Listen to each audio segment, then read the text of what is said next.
प्रिय छात्रों, जोहार, नमस्कार। मैं अजय भागर के आपका आज के इस वीडियो में बहुत बहुत स्वागत करता हूं। और आज का यह वीडियो आपके लिए बेहद खास और बेहद उपयोगी है। इसलिए मैं सभी दर्शकों से, अपने सभी छात्रों से अपील करूंगा कि इस वीडियो को आप आखिर तक जरूर देखें, क्योंकि हो सकता है कि इससे कुछ ऐसे तथ्य उभर कर आए जो आपके जीवन के डायरेक्शन को बदल दें, यानी आप इस एग्जाम को क्लियर कर लें। मुझे पता है कि आपका समय बहुत कीमती है, लेकिन उससे भी शायद यह इंपॉर्टेंट हो कि इसमें कैसे आप एग्जाम में परफॉर्म करें और कैसे अधिक से अधिक स्कोर हासिल कर लें। तो चलिए अब इसी विषय पर हम आज का आपका डिस्कशन ले चलते हैं। और आप समझ चुके होंगे, जैसा कि बोर्ड में आपको लिखा हुआ है, Jharkhand field worker examination, actually Jharkhand क्षेत्रीय कार्यकर्ता परीक्षा 2026 के नाम से यह नोटिफाई किया गया है। जेएसएससी ने इसको नोटिफाई किया है।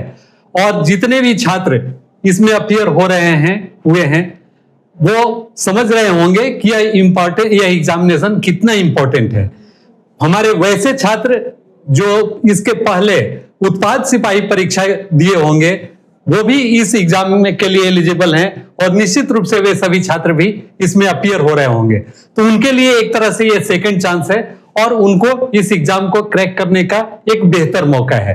लेकिन कैसे आप इस एग्जाम को क्रैक कर पाएंगे, इससे रिलेटेड कुछ पॉइंट्स जो मुझे लगा कि उचित है आपको बता दूं समय रहते, उसके लिए आज का यह वीडियो बेस्ड है। तो चलिए इस पर हम डिस्कशन करते हैं कि पहली बार में सिलेक्शन कैसे। जैसा कि आपको मालूम है कि झारखंड में बार बार एग्जाम नहीं होता है, कभी कभी ही यहाँ एग्जामिनेशन का सीजन आता है, और उसी कड़ी में इस एग्जाम का अभी समय आपके सामने आ गया है। तो 19 जुलाई जो आपका एग्जामिनेशन का डेट है, ये आप अच्छी तरह से याद कर चुके होंगे। तो इसी से रिलेटेड हमारा यह वीडियो है, और आप देखें कि इसमें हम क्या क्या डिस्कस करने वाले हैं। अब पहला, safe score and cut off. सबसे पहले तो आपको यह देखना होगा कि हमें अधिक से अधिक मार्क्स आए, और कितना मार्क्स आए, ताकि आप इस एग्जाम को क्लियर कर लें। हो सकता है कि आप अपनी क्षमता से सोच रहे हो कि इतना हम कर लेंगे तो मेरा क्लियर हो जाएगा, लेकिन हो सकता है वो नाकाफी साबित हो। तो क्यों नहीं हम ऐसा टारगेट करें जिसमें इफ बट की जरूरत ना हो। तो चलिए ये देखें, टारगेट आपका स्कोर क्या होना चाहिए। Target score 75% plus. हर हमेशा आप कोशिश करें कि आप 75% प्लस मार्क्स लाएं। जैसा कि आपको मालूम है, इस एग्जाम में आपके 3 पेपर हैं। पहला पेपर क्वालिफाइंग है, पेपर 1 क्वालिफाइंग नेचर का है। सेकेंड पेपर जो लैंग्वेज है, सेकेंड पेपर लैंग्वेज, इसमें कुछ भी हो सकता है। लैंग्वेज, इसमें हिंदी, इंग्लिश, खोटा, नागपुरी, जो भी आप मतलब आपने ऑप्ट किया होगा वो होगा। और थर्ड पेपर जो होगा वो आपका जीके जीएस का होगा, जो कंपलसरी है सबके लिए। तो इसमें आपको 120 मार्क्स होंगे, इसमें भी 120 मार्क्स होंगे, इसमें 120 इसमें भी होंगे, सॉरी इसमें 100 मार्क्स होंगे, इसमें 120 मार्क्स होंगे। तो आपका ये वाला तो कट हो जाएगा। इसमें केवल क्वालिफाइंग नेचर का है ये, तो इसके लिए आपको वरीड नहीं होना है, निश्चित रूप से आप उस एग्जाम को कर लेंगे। मेन आता है ये 100 मार्क्स प्लस 120 मार्क्स, ये 220 में ही आपका रिजल्ट डिक्लेयर होगा। इसलिए इस पर आप फोकस रहेंगे कि ये 220 कैसे अधिक से अधिक आप इसमें स्कोर करें। तो 75% प्लस का आपको टारगेट लेके चलना होगा, क्योंकि cut off depends on paper difficulty. हो सकता है कि आसान पेपर उस बार सेट कर दिए गए हों और सभी कैंडिडेट्स के लिए वो इजी हो जाए, तो डेफिनेटली उस बार आपको कट ऑफ थोड़ा ज्यादा जा सकता है।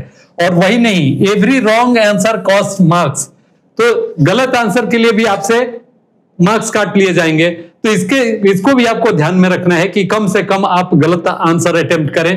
और एक्यूरेसी ओवर अटेम्प्ट्स, जो अधिक से अधिक आप कैसे एक्यूरेसी पर फोकस कर सके, ये देखना है। Focus on preparation not cut off, लेकिन फिलहाल आपको फोकस जो करना है प्रिपरेशन पर, यह नहीं देखना है कि कितना हमारा कट ऑफ जाएगा। अगर आप इतना स्कोर कर पा रहे हैं अपने प्रैक्टिस में के दौरान, तो डेफिनेटली आप एक बेटर कंडीशन में हैं और आपके क्वालिफाई होने का चांस ज्यादा अच्छा है। तो ये बातें थी कि स्कोर और कट ऑफ क्या होना चाहिए। अब आइए जो मोस्ट इंपॉर्टेंट पार्ट है, जिस पर कि पूरा आपका एग्जामिनेशन बेस्ड है और उसको आपको ध्यान से देखना चाहिए, क्योंकि एडमिट कार्ड, ये एडमिट कार्ड वाला इशू बहुत इंपॉर्टेंट है और बहुत सारे छात्र यहां चूक कर जाते हैं। मैं नहीं चाहता कि आप इस एग्जाम में इसके चलते आप चुके। तो इसमें आपका क्या है कि एडमिट कार्ड अपडेट्स पहले से ही आयोग ने क्लियर कर रखा है कि एडमिट कार्ड 15 जुलाई 2026 से इशू होंगे। तो एडमिट कार्ड से ये मिलना कल से आपका शुरू हो जाएगा। आप उसका इंतजार ना करेंगे कि अच्छा ठीक है अभी टाइम है, ऑनलाइन ही तो मुझे लेना है, इसलिए चलिए मैं बाद में कर लेता हूं। इसलिए ऐसा सोचने की कोई जरूरत नहीं है। जितना जल्दी हो सके आप अपना एडमिट कार्ड डाउनलोड कर लें, उसमें जो इंस्ट्रक्शन दिया हुआ है उसको पढ़ लें, जहां फोटो चिपकाना है वहां चिपका लें और ये फॉर्मेलिटी पूरी करें। उसके साथ ही साथ चेक एग्जामिनेशन सिटी, किस शहर में आपका एग्जामिनेशन पड़ा है, क्योंकि स्वाभाविक है नंबर ऑफ कैंडिडेट्स अधिक हैं, तो ये इसका एग्जाम एक किसी शहर में होना नहीं है, तो किसी भी शहर में आपका पड़ सकता है। तो सबसे पहले आप चेक करें कि किस शहर में आपका एग्जाम होने वाला है, उस शहर में आप कैसे रहेंगे, आपके रहने की व्यवस्था क्या हो, या आप कैसे वहां पहुंचेंगे, इसके लिए क्या साधन हो, इसके बारे में आपको प्री प्लान करना जरूरी होगा, क्योंकि एक दिन पहले एग्जामिनेशन के पहुंचना वहां पर सेंटर पर जरूरी होता है। और वो एक दिन मतलब 18 जुलाई, 19 जुलाई को तो आपका एग्जाम ही है और 3 सेशन में चूंकि एग्जाम है, इसलिए आपको 19 तारीख को वेट नहीं करना चाहिए, 18 तारीख को ही आपको उस सिटी में चले जाना चाहिए और साथ ही साथ अपना एग्जामिनेशन सेंटर भी उस दिन देख के आ जाना चाहिए, ताकि 19 तारीख को कोई जल्दीबाजी ना हो, कोई हड़बड़ी नहीं हो। तो ये इंपॉर्टेंट था। डाउनलोड फाइनल एडमिट कार्ड आप डाउनलोड कर लिए। वेरीफाइड डिटेल्स केयरफुली, आप देखें कि उसमें आपका नाम सही है, आपका डेट ऑफ बर्थ सही है, आपका जो लैंग्वेज पेपर है, वो जो पेपर है आपका रीजनल या ट्राइबल लैंग्वेज, वो आप देख लें कि सही से है उसमें। और कैरी रिक्वायर्ड डॉक्यूमेंट्स, उसके साथ उसमें जो मेंशन किया हुआ है कि ये चीजें आपको लेके आना है एग्जामिनेशन हॉल में, तो वो चीजें आप केयरफुली ध्यान से पढ़ के और देख लें। अब आइए आगे बढ़ते हैं। लास्ट मिनट स्ट्रेटेजी आपका क्या होना चाहिए, क्योंकि ये बहुत इंपॉर्टेंट है। आप बहुत अच्छा करके तैयारी पहले से चल रहे हैं, लेकिन 11th आवर में आपका फिनिशिंग टच अगर गड़बड़ा गया तो एग्जामिनेशन में आप चूक सकते हैं, आपका सारा मेहनत बेकार हो सकता है। और मेहनत तो बेकार होगा सो अलग बात है, चांसेस आपको फिर कब मिलेंगे ये आपको भी नहीं पता। तो इसलिए इस चांस को काफी गंभीरता से लेना है और ऐसा करना है कि फिर इसमें कोई इफ बट वाली बात ना रहे और सारा का सारा आप प्रॉपर ढंग से कर लें। तो स्टॉप स्टडिंग न्यू टॉपिक्स, नया टॉपिक को आपको पढ़ना नहीं है, जो आप पढ़ चुके हैं उसी को दोहराना है। क्विक रिवीजन झारखंड जीके, क्योंकि झारखंड जीके एक इंपॉर्टेंट और बड़ा सेगमेंट है, तो इसको आप पढ़ लें निश्चित रूप से, उसमें से बहुत सारे क्वेश्चन आपको काम आने वाले हैं। Solve previous JSSC papers, JSSC के पेपर्स वगैरह जो पहले के पूछे गए हैं उसको आप अच्छी तरह से सॉल्व कर ले। स्पर्धा प्रकाशन ने तो बल्कि इस पर पूरी सीरीज ही 5 बुक की सीरीज ही पब्लिश की थी, उसका आप लोगों ने बेनिफिट लिया होगा। साथ ही साथ जो इसने अपनी बुक पब्लिश की थी तीनों पेपर के लिए, उसको भी आप लोगों ने देख लिया होगा। तो ये आपको उससे अगर देखा होगा तो डेफिनेटली आपको उससे बहुत फायदा हो गया होगा। उसके बाद आते हैं अटेम्प्ट 1 मॉक टेस्ट डेली। अब जो भी बचे हुए हैं कम से कम 17 तारीख तक एक mock test, full length mock test, वो आप एक बार कर लें, ताकि आपका कॉन्फिडेंस लेवल भी बढ़े और चीजें एक बार आपके दिमाग में आते भी जाए। रिवाइज मिस्टेक्स रेगुलरली, और जो गलती कर रहे हैं उसको आप जरूर देखें। और मेरा आपसे बार बार यह रिक्वेस्ट होता है, यह एडवाइस होता है कि आप गलत आंसर को कभी गेस मत कीजिए। जब आप प्रैक्टिस कर रहे होते हैं उस दौरान कभी भी गलत क्वेश्चन को गेस नहीं करना चाहिए, अदरवाइज वो आपके सबकॉन्शियस माइंड में वही बैठ जाता है और लाख आप क्लियर करने की सोचते हैं कि अगली बार मैं कर लूंगा, वो नहीं होता। तो उसमें गेस नहीं करें, बल्कि उसका जाके उत्तर देख लें कि क्या उसका सही उत्तर है और उसको अपने माइंड में सेट करें। आगे बढ़ते हैं। ओएमआर सीट, ये बहुत इंपॉर्टेंट है। यूजुअली बहुत सारे बच्चों का ओएमआर सीट रिजेक्ट हो जाता है, तो इसको हमें नहीं चूकना चाहिए। ओएमआर सीट मिस्टेक्स नहीं करना चाहिए। फिल रोल नंबर केयरफुली, जहां वो बोलता है mark booklet series correctly, dark circles completely, जैसा बोला गया है, ये नहीं कि आधा अधूरा आप भर के छोड़ दें। अवॉइड ओवर राइटिंग, ये सारी चीजें आपके एडमिट कार्ड पर ऑलरेडी लिखी हुई होंगी, लेकिन फिर भी ये आपको ध्यान देने वाली बात है। Spend last 5 minute checking OMR. आप लास्ट में जब आप जमा कर रहे होते हैं ओएमआर को, तो उसको आप एक बार जरूर देख ले कि आपने जो किया था, जितना भरना का इंस्ट्रक्शन था उसने आपने भर लिया है। आपके जितने भी आंसर मार्क किए हुए हैं वो पूरी तरह से भरे हुए हैं। इन सारे चीजों को आप देख के ये क्लियर कर लें। अब आए एग्जामिनेशन के दौरान आप क्या करें ताकि अधिक से अधिक आपको मार्क्स आए। कुछ क्वेश्चन जो आप नहीं भी जान रहे हैं उसमें भी आप स्कोर कर सके। प्राय होता है कि छात्र डर के मारे, निगेटिव आंसर के डर के कारण, निगेटिव मार्किंग के चलते, वो जानते हुए भी थोड़ा पार्शियल क्वेश्चन जान भी रहे होते हैं तो उसमें वो रिस्क लेना नहीं चाहते। तो ये ऐसा सही नहीं है। और आपको थोड़ा मोड़ा रिस्क, जिसको हम कैलकुलेटेड रिस्क बोलते हैं, कैलकुलेटेड रिस्क, कैलकुलेटेड रिस्क, ये जरूर आपको लेना चाहिए। ये कैलकुलेटेड रिस्क क्या है, इसके बारे में आप देखें। सपोज करिए कि कोई क्वेश्चन आपको बिल्कुल ही नहीं आता है, उसमें तो कोई कैलकुलेशन आप नहीं कर सकते हैं। वो आज तक ने आपने उस वर्ड को नहीं सुना, उस टर्म को नहीं सुना, तो उसमें क्या आप कैलकुलेट कर सकते हैं कि इसका क्या उत्तर हो सकता है। चारों आपके लिए ऑप्शन जो है वो नए हैं, तो उसको आपको, अगर कोई क्वेश्चन नहीं जान रहे हैं तो उसको आपको पूरी तरह से हटा देना है। अब सपोज कीजिए आपके पास 3 आंसर आप एलिमिनेट कर रहे हैं और 3 हट गया तो 1 आ गया, वो आप मार लिए, वो तो एक तरह से परफेक्ट गेस है। लेकिन जाके बात फंसती है जहां 2 क्वेश्चन आप मान लिए, 2 ऑप्शन की वो गलत है और 2 में से कोई एक हो सकता है। तो जहां इस तरह का मामला हो, 2 में से 1 आने का, अप्लाई एलिमिनेशन मेथड अभी जो हमने कहा, अगर आप क्वेश्चन नहीं भी जान रहे हैं उसका एग्जैक्ट आंसर, लेकिन आपको लगता है कि ये आंसर नहीं होगा, बी नहीं होगा, सी नहीं होगा, तो जो बच गया डी वो आपका आंसर होगा। तो इसी को अप्लाई एलिमिनेशन मेथड कहते हैं। और guess only after eliminating option, ये हो गया। अटेम्प्ट ओनली 50-50 कॉन्फिडेंस, जो 2 में 50-50 बच गया, उसमें आप एक बार इस तरह से भी कर सकते हैं कि एक तुक्का मार सकते हैं उसमें, कि वो 2 में से कोई एक, ईश्वर का नाम लिया और 1 पर रख दिया और उसको मार दिया, तो उसमें आपका 50% चांस तो है कि वो आंसर उसका सही हो जाएगा। जबकि आपका जो निगेटिव मार्किंग का वेटेज है वो कम रहेगा, वो 33% या आपका 25% रहेगा। तो डेफिनेटली ऐसा करने से 10 क्वेश्चन अगर ऐसा करते हैं तो उसमें से 5 क्वेश्चन सही हो जाने का चांस बनता है। और आपका अगर गलत हुआ 5 तो उसमें तो 1/3 भी अगर लिया जाए तो 2 ही का वेटेज उसमें माइनस होगा। तो इस तरह से मिनिमाइज निगेटिव मार्किंग, अगर ऐसा आप करेंगे तो निगेटिव मार्किंग आपका कम होगा और आपके अधिक से अधिक क्वेश्चन सही होने का चांस बनेगा। तो इसको आप अप्लाई करेंगे, देखेंगे कितना अच्छा इसका, कितना बढ़िया इसका रिजल्ट आपको देखने को मिलता है और आप एग्जामिनेशन हॉल से हंसते खेलते निकलेंगे। अब आइए अंतिम प्रहार सीरीज, करंट अफेयर्स। अंतिम प्रहार का मींस करंट अफेयर। जैसा कि आपको मालूम है कि करंट अफेयर्स इसमें एक इंपॉर्टेंट सेगमेंट है, खासकर पेपर 3 के लिए। तो उसमें अब आप करंट अफेयर्स का कहेंगे कि कोई तो लिमिट है नहीं, बिल्कुल सही। करंट अफेयर्स का कोई लिमिट, कोई सीमा नहीं है, ये कहीं से भी पूछा जा सकता है। लेकिन हम लोग जो अपने एक्सपीरियंस के बेसिस पर कुछ क्वेश्चंस को जरूर एलिमिनेट कर पाते हैं कि ये एग्जामिनेशन पॉइंट ऑफ व्यू से ये क्वेश्चन इंपॉर्टेंट होगा या नहीं होगा। और खासकर झारखंड से रिलेटेड जो सेक्शन है उसमें जो झारखंड करंट अफेयर्स का क्वेश्चन आएगा उसमें से तो बहुत हद तक हम समझने की स्थिति में होते हैं। तो करंट अफेयर्स स्पेशल एट स्पर्धा लर्निंग प्लेटफॉर्म ऐप पर आपको कल मिलेगा टॉप 50 क्वेश्चंस।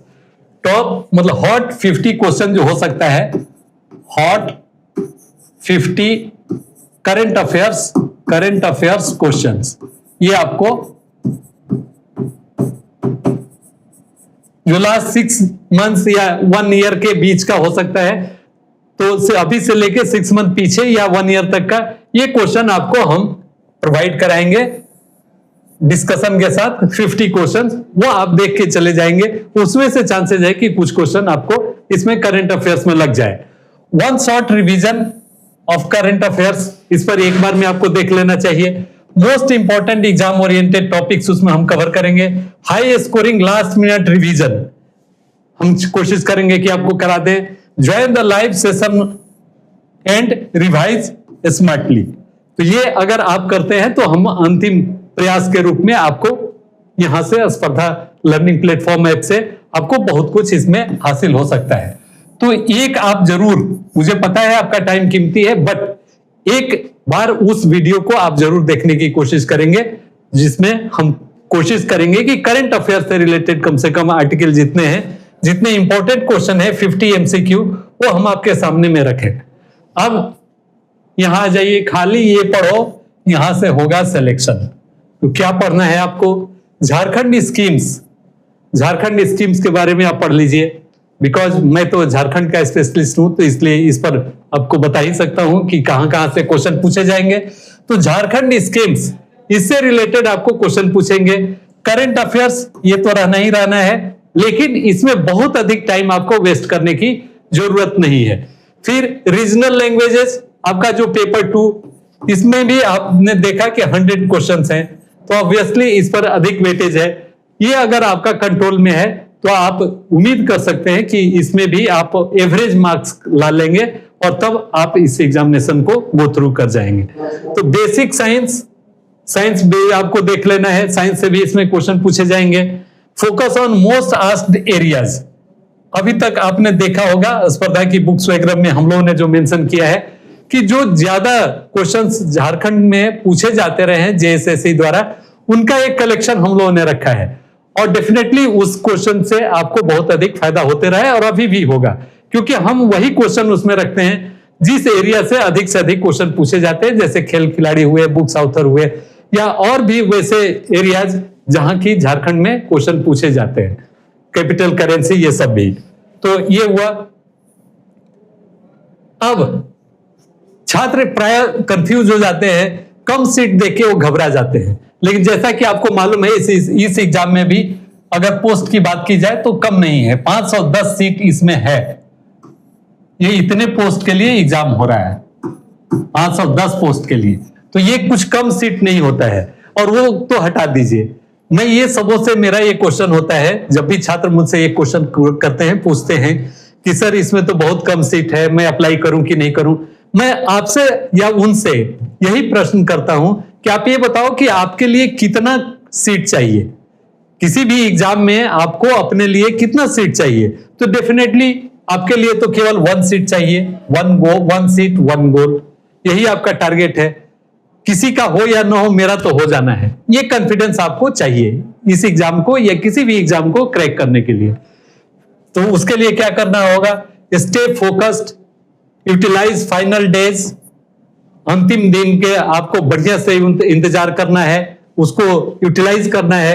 जैसे आप उस दिन अच्छी तरह से उस रात बढ़िया से नींद लें, अपनी खाने में भी आप वैसे ही चीजें खाएं जिससे कि एडवर्स इफेक्ट आपके हेल्थ पर न पड़े और उस एग्जामिनेशन के दिन आप बेटर महसूस करें। तो ये हुआ।